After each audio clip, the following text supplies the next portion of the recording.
Hey, call me Shape. And today I'm reacting to a video titled Pretty Woman Met Her Type and Fumbled Him. Let's get right into it. Nobody talks about the terrifying experience of meeting someone who is exactly your type. Like, why is it scary though? Seriously, because the moment you see them, you're like, hold on. God, is this a test? It's the way they look, how you like, talk how you like, move how you like. And suddenly your whole brain is like, girl, don't you dare fall too fast. Meeting someone who is your exact type is kind of like walking into a fire you want to touch. It's warm, it's cute, but child, it can burn you quick. And that's why it feels terrifying. Not because they're bad, but because you know your heart jumps first and asks questions later. And the crazy part is your soul be whispering, this could be something. But your trauma be yelling, slow down before we cry in the shower again. You just sit there like, do I smile? Do I run? Do I give him my number? Do I block him preemptively? If someone is exactly your type, just take it one breath at a time. Don't rush it. Don't force it. Don't panic. If he's meant for you, he'll make it feel safe, not scary. Talk. Can you imagine that? Like everything she was saying sounded good until the very end. Everything sounded good to the very end. Oh, if he's meant for you, he'll make you feel safe. Ladies, there's nobody sitting around that God created that's meant for you. You could earn a spot on his roster. You could earn a spot in his life, but he's not sitting around waiting for you to get your act together and then walk into your life. That's not how it works. But let's go to the points that she said that was very interesting to me. First of all, she proved that men are the prize. How do I know? Because she says that meeting your type is like walking into a fire that you want to touch, but then you get burned. Well, she's describing an emotional experience where she's like dumbfounded. Oh, I don't know what to do. Oh, he's so good looking. Oh my God. He talks the way I want him to talk. He looks away. He walks the way I want him to walk. Women are intimidated. She was terrified. She described the experience as terrifying. And of course, I believe that this is not going to end well because what ends up happening in these scenarios is that women self-sabotage. Their trauma comes creeping in and ruins everything. It ruins everything. And this is why women even have trauma, because they keep repeating the familiarity of the trauma they've experienced in the past. And so they keep looking for it in the future. And when you don't match their trauma, yeah, they self-sabotage every single time. It has happened to me multiple times. Anyway, I thought this video was interesting as well. Take a look. You know what I think is super, super funny and ironic? People tend to always want to have emotionally intelligent partners, and it's like the moment they get an emotionally intelligent partner, they don't want them anymore. And the reason why is because you can't get away with a lot of bullshit when you're around an emotionally intelligent person, or if you're dating one. Because emotionally intelligent people require accountability. They require a person to take accountability, to be able to almost, be aware of themselves in a way where they're guiding their lives in a way where they're not affecting people in a negative way. And people who possess, emotional intelligence are going to pick up on all of that. They're going to see behind the facade. They're going to see behind the performance. And so so if you're dating a person who's emotionally intelligent, you're not able to really perform for them. They really need you to be authentic. They need you to show up in a way where you're not lying to yourselves or them. So just be mindful and be careful what you wish for when you say you want to date an emotionally intelligent person. You know what I think is super... And the funny thing about this is that I think men were better at observing emotional intelligence. Women will think emotional intelligence is when you cater to them, when you make excuses for their bad behavior, when you make them feel better.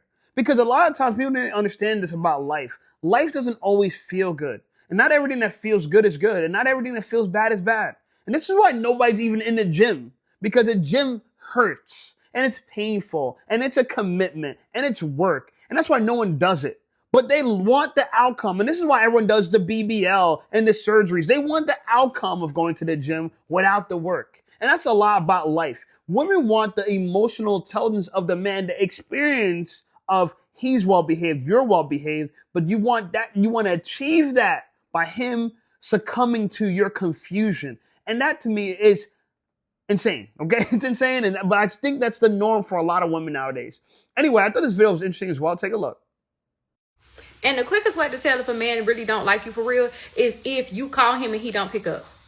This is so underrated, but it's so true. I'm telling y'all, like, I have called a man and he answered my phone call while he was on top of a roof. He was doing roofing work and he answered my phone call and said, "Hey, baby, what do you need?" Heck, I called my daddy. My daddy be in the bathroom getting mad at me talking about, I'm using the bathroom. Ain't nobody tell you to answer your phone in the bathroom, Dad. But at the end of the day, he picked up that phone. Do you get where I'm going? If that man don't answer your phone call and don't call you back in at least 1 to 2 minutes of that phone call, he don't like you, he don't care about you. I don't know how to tell you, baby girl. This your sign. You know, it's so funny. To me, this is what I call the pickup test. I do this with girls that I'm just dating. Let's say I'm going on a first date with a girl. After the first date, instead of texting them, I call them, right? It's a temperature check. And if a girl doesn't answer me, and I don't mean I call her right away. I might wait a couple of days or whatever. I let a couple of days pass by, let her think about it, let her process her emotions. If she doesn't answer the call or text me back or call me back, I know she's not that interested. And I don't even want to date a girl who wouldn't answer a call or call back. I can't even put you in my roster. I got too much going on. But it's funny because nowadays, a lot of the advice that women give to other women are actually masculine advice about how to deal with women, right? And because nowadays we expect men to be the feminine type and women to be the masculine type. So to me personally, if a woman gives you access, that's a sign that she likes you. A man can give you access and not give a fuck about you, right? He could pick up the phone for a smut, for an eater, and not want to marry you. Females, you got to understand this, or women, whatever you want to call yourself, you have to understand this, that not all attention is good attention. Some attention is, we just want to bend you over and watch you drop the eagle out. You know what I'm saying? Get the eagle on, right? Not all of us actually want to marry you, watch you walk down the aisle with your dad. Not all of us want that. But for this particular girl, shout out to you. You have your dad. I think that's a flex. That's an ultimate flex. Anyway, I thought this video was interesting as well. Take a look. Hey, listen up, Shape Squad. Are you tired of being ignored by women? Well, download my free ebook, Be Attractive and Shut Up. It's going to teach you how to master attraction, build unshakable confidence, and win with women without words. Because chances are you're not ugly, you just talk too damn much. So download my free ebook, Be Attractive and Shut Up, and take control of your dating life right now. Now let's get right back to the content. I've spent a lot of time on TikTok, and I've spent a lot of time observing and absorbing information around Black women and dating. And one thematic takeaway is that too many adult Black women are so overtly focused on finding their husband when they really should just be focusing on finding a boyfriend or a couple boyfriends so their husband does not ruin their life. Through African upbringings, Caribbean upbringings, religious upbringings, I am so deeply concerned that what happened to our mothers and what happened to our grandmothers and the lack of agency that they had is now being extended onto us by our own selves and our own intra-community policing, that I fear too many young Black women are going to find themselves in situations that if they had more experience, they would be better prepped for and would not be placing themselves in those experiences. The overt focus on finding your perfect partner from the jump is going to lead you astray. I can tell you that for certainty.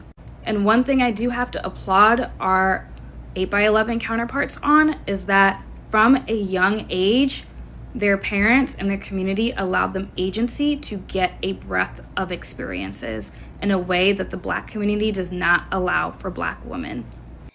The problem with dating, people think dating works. Dating doesn't work.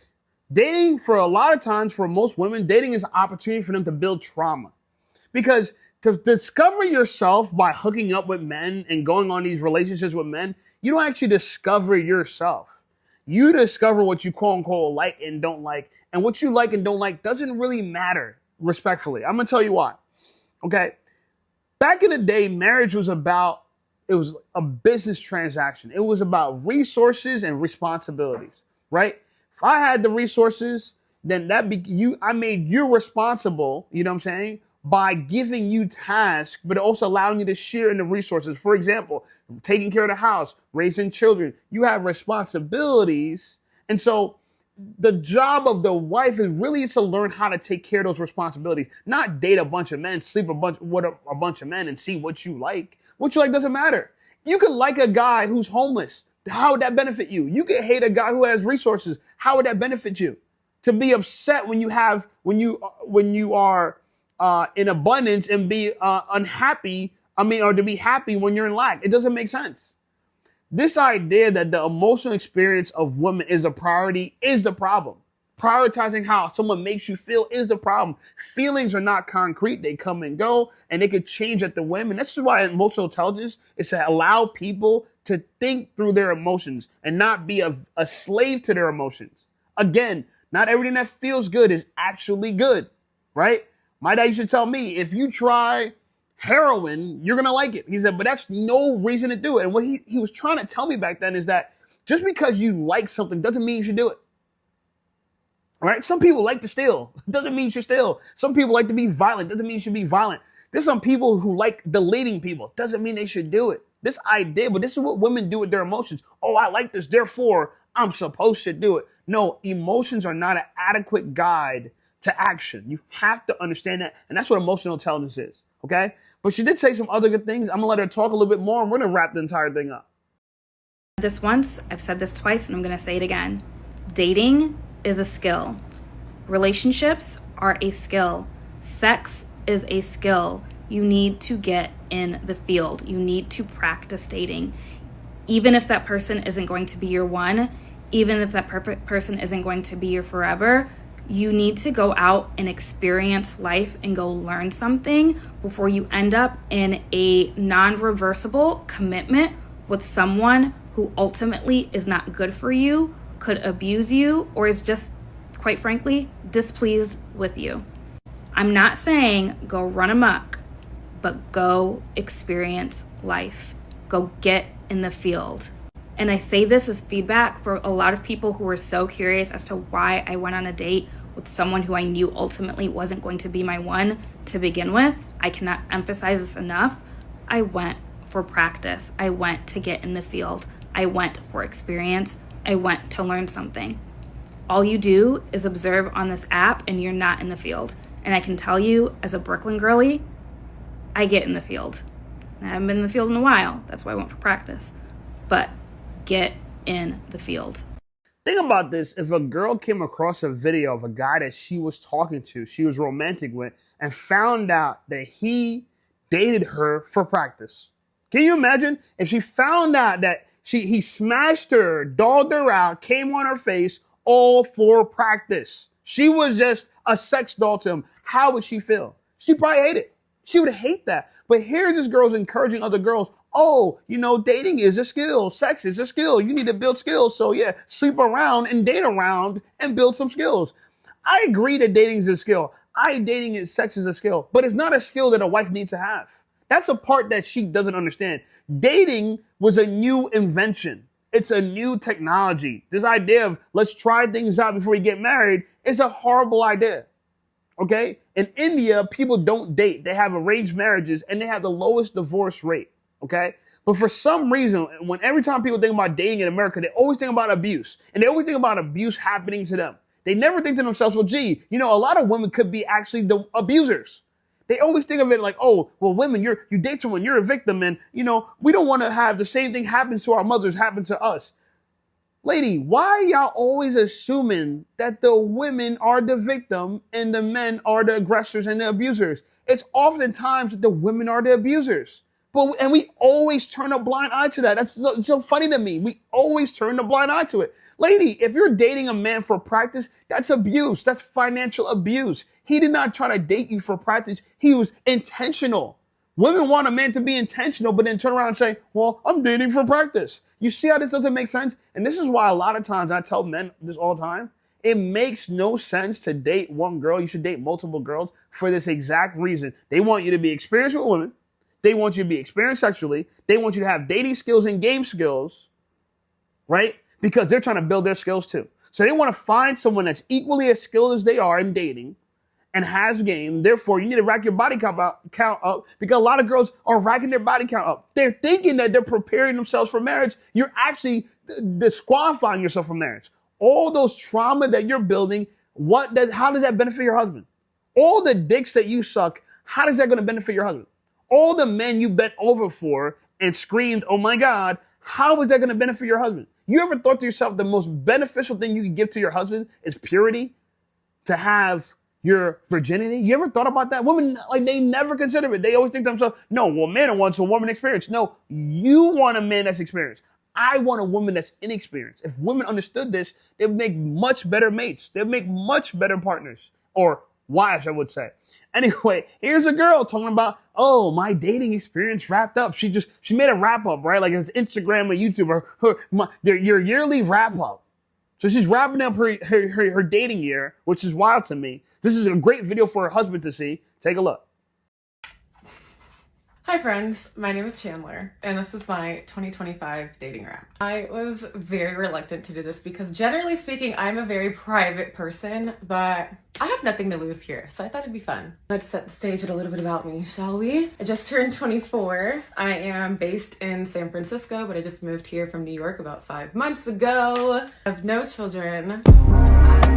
Big mama, no kids. Relationship status, I am single. I've actually never had a boyfriend before. I'm a big homebody. I don't go out that much. I am a little strict when it comes to who gets access to me and my time. And I'm a little bit picky, slightly picky. All right, gang, now for the long awaited tea. Shall we run the stats? I went on 2 first dates all year. One was actually in January. The other one was in like September or October. I went on 1 second date. I went on 1 third date. I had 0 situationships or talking stages. This has been a very peaceful year for me. I had 1 date with an ex-situationship, but I wouldn't really consider that a date. It was more so like I was in his city. It was like might as well grab a short lunch. I had 1 stalker. I then had 2. 2 lingering situationships were cut off. That's the big one. I'm actually very proud of me for that. 2 dating apps are downloaded, and that was Raya and Hinge. Out of those 2 first dates and 1/2nd, 3rd date, I went to a speakeasy in downtown San Francisco. I rated that date a 6 out of 10. I also went to Bolero somewhere in New York. I rated that a 9 out of 10. And then the 2nd and 3rd date, I rated like a 7/8 out of 10. And we went to Big Snow at American Dream Mall. Now, I want to say this because this is so interesting to me and it's very apparent to me, so I'm just going to say it. Women do all this dating shit just to get online and tell somebody else, even if we never asked for it. She's literally volunteering. She's volunteering her dating experience as if anyone asks about your life. Girl, we don't know you. I don't understand that people feel this need to go online and yap about their lives. I don't mind it. I'm going to react to it. And I'm a kind of person, I'm kind of like the news. I'm the dating news. What's in the latest of dating? And if you want to know the latest and the greatest for dating, go on TikTok. You're going to figure out a lot of the trends. What's going on with women? Let's hear for what women have to say out of the horse's mouth. And what she's pretty much saying is, oh, I'm 24. I live in San Francisco. I never had a boyfriend. I'm so picky. I'm like the best thing a man could ever come across. And you know what? It's up to me to determine who's going to qualify. This problem that she's having and she don't even realize is that she's taking the masculine approach. She needs everyone to prove themselves to her. Who are you? You have no experience. How can a man prove himself to a woman who's not even a full woman? You're a young woman. You're 24. You won't know what a man is if it was staring at you in the face. You wouldn't know. You're judging men by the dating experience. Dating is fake. It can be manipulated. A scammer could take you on great dates, but he'll be a scammer after all those dates are done. A homeless man could take you on great dates, but he's going to be a homeless man after the dates are done. And then a man who's of means, who's accomplished, who's fit, who's masculine, who's respected by men could decide, I'm not taking you on anything but a coffee date, and you will deny it because in your mind, it doesn't meet the requirements of someone you want to date. And this is the problem I'm talking about. Women, you have created this own cage for yourself. You created this cage for yourself where you think you're going to be self-selecting for masculine men, but you're actually self-selecting for feminine men who decide to play your game. Can you imagine if you made the job of your dream audition for you? Yeah. Can you imagine if you interview jobs and ask them, well, what are you paying? And what are you going to do for me? And what are you going to do for me? And the job looking at you like, our company makes $250 million a year and you're interviewing us and you're broke and you can't even afford rent in San Francisco. That's what this is equivalent to. That's what this is equivalent to. But women have this ego as if, well, I know what I like and I'm going to do what I like and I'm picky. What does you being picky have to do with the price of rice? It has nothing to do with anything. And here's an attractive woman, but she fell for this indoctrination that women have been constantly falling for, that they have the right to choose and the right to pick. And you might have those rights, but it doesn't mean that your choices are going to be good. Right? You cannot right now make the qualifications for someone to become a pilot at an airline. You can't do that because you know nothing about flying. You can't do right now be the one to determine the standards for qualifying for a mechanic at a dealership. You know why? Because you're not a mechanic. So for you to turn around and say, I'm going to qualify what it means a good man when you're not a man, this is why men used to choose the husband for their wives. For their daughters, for their female family members. Because women don't know what the fuck they're doing. All you know is, I like flour, I like chocolate, I like roses, I like the bowl. If someone likes me and they're a good person, they're going to take me out to do these things. And they're going to buy me gifts. And all these things say nothing about the man. It says something about what he's willing to do to get with you. But guess what? A man that has nothing is willing to sell the world to a woman who has what he desires for nothing. He will sell the world for nothing. Not a man of value. A man of value would say, the hell with that woman. The world's far more valuable.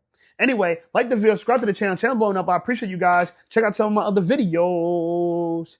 And I'll see y'all over there.